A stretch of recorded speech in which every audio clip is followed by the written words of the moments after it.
dalam beberapa video sebelumnya atau dari beberapa sumber bahwa penganiayaan bayi pada akhir-akhir ini sangat marak terjadi. Hal ini disebabkan oleh ketidakinginan mempunyai bayi sebagai pelampiasan, atau karena orang tuanya yang memiliki gangguan psikologis. Padahal, sudah sepantasnya bayi harus dilindungi dan disayangi, bukan malah dianiaya.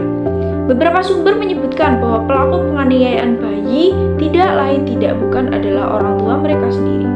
Hal ini tentu sangat memprihatinkan dan perlu penanganan lebih lanjut. Nah, di sini kita akan membahas tentang apa itu kekerasan, jenis-jenis kekerasan, penyebab kekerasan, dampak dari kekerasan, cara mencegah kekerasan, pengasuhan bagi korban, dan juga tindakan yang perlu dilakukan jika bayi menjadi korban. Apa sih yang dimaksud dengan kekerasan pada bayi? Sebelumnya kita ketahui tentang kekerasan pada anak, yaitu semua bentuk tindakan menyakitkan baik secara fisik maupun emosional berupa penyalahgunaan seksual, trafficking, penelantaran, eksploitasi yang mengakibatkan kerugian nyata ataupun potensial terhadap kesehatan anak, kelangsungan hidup anak, tumbuh kembang anak yang dilakukan dalam konteks hubungan tanggung jawab, kepercayaan, atau kekuasaan. Menurut Undang-Undang Nomor 23 Tahun 2002 tentang Perlindungan Anak menyatakan bahwa anak adalah seseorang yang belum berusia 18 tahun termasuk yang berada dalam kandungan.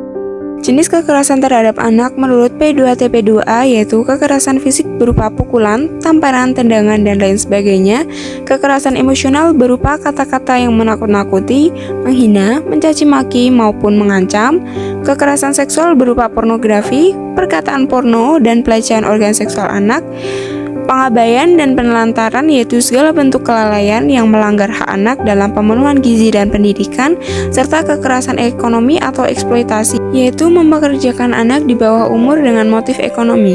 Kemudian apa sih yang menyebabkan terjadinya kekerasan pada bayi? Yang pertama, bayi yang lahir merupakan hasil dari hubungan seks di luar nikah sehingga orang tuanya tidak siap secara psikologis maupun ekonomi. Yang kedua, bayi yang kelahirannya tidak direncanakan atau tidak diinginkan sehingga rawan diperlakukan salah oleh keluarganya. Yang ketiga, terjadinya tekanan kemiskinan dan kerentanan ekonomi yang menyebabkan kemampuan orang tua dalam memberikan fasilitas dan memenuhi hak anaknya. Yang terakhir yaitu bayi yang berasal dari keluarga yang broken home atau hidup di tengah kondisi keluarga yang bermasalah. Dampak kekerasan terhadap bayi. 1. Gangguan fisik dan kesehatan. Secara fisik dapat mengalami sakit, cedera, luka berbahaya, lalu juga bisa mengalami kehilangan atau melemahnya organ, kerusakan indera, hingga kecacatan. Lalu juga dapat mengalami kerusakan fungsi reproduksi dan juga infeksi penyakit berbahaya. Secara psikis dapat mengalami gangguan perkembangan otak sehingga kemampuan berbahasa, intelektual, dan motorik terganggu dan tidak dapat diperbaiki. 2. Masalah emosional atau psikologis. Semua jenis kekerasan memiliki dampak buruk terhadap emosi dan fungsi psikis bayi dalam jangka pendek maupun jangka panjang. Bayi dapat bertumbuh kembang menjadi anak yang kurang percaya diri dan dapat mengalami emosi negatif lainnya. Selanjutnya ada pengasuhan yang tepat bagi korban kekerasan. Yang pertama yaitu sabar, beri perhatian, cinta, serta kasih sayang melalui kata dan tindakan. 2. Jangan ragu untuk memberi pelukan kepada bayi agar dia merasa aman. Tindakan yang diperlukan jika bayi menjadi korban. Hubungi dokter atau pihak berwajib. Menghubungi dokter anak atau badan perlindungan anak setempat untuk meminta bantuan. Dokter secara hukum wajib melaporkan semua kasus dugaan pelecehan atau pengabaian kepada pihak berwajib. Mereka juga dapat merekomendasikan terapis dan memberi informasi yang diperlukan untuk penyelidik. Dokter juga dapat bersaksi di pengadilan untuk mendapatkan perlindungan hukum bagi anak atau bayi tersebut. Peran bidan dalam penanganan kasus kekerasan. A. Memahami masalah kekerasan. B. Memberikan penyuluhan yang tepat.